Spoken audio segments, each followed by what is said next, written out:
Bienvenue dans notre méditation quotidienne. La méditation du jour a pour titre « Dieu choisit ses enfants en Christ ».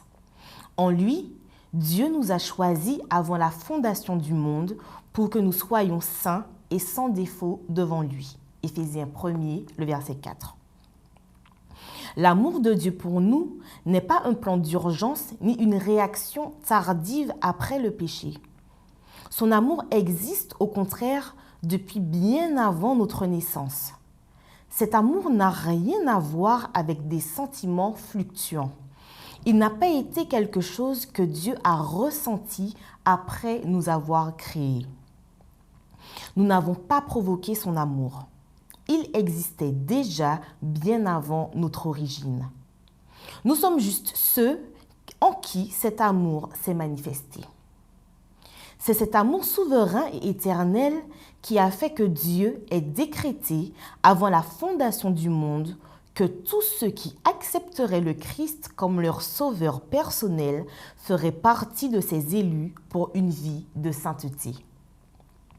La Bible ne dit pas ici que Dieu a choisi ceux d'entre les êtres humains qui pourraient croire en Christ, mais tous ceux qui croient en Christ.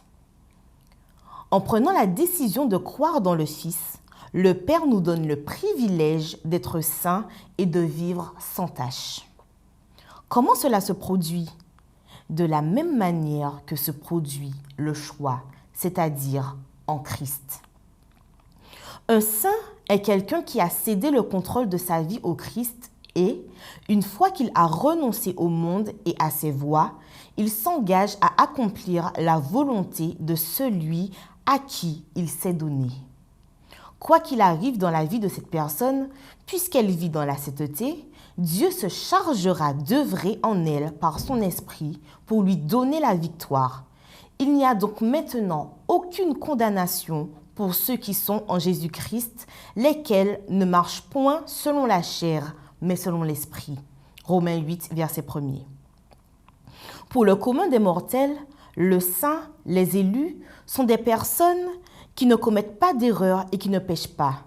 Cela n'existe pas et cela n'existera pas dans ce monde de péché. L'accent que nous présente ce portrait de Dieu porte sur notre rôle de veiller à être en Christ, de rester en lui. C'est grâce à cela que nous sommes élus et saints.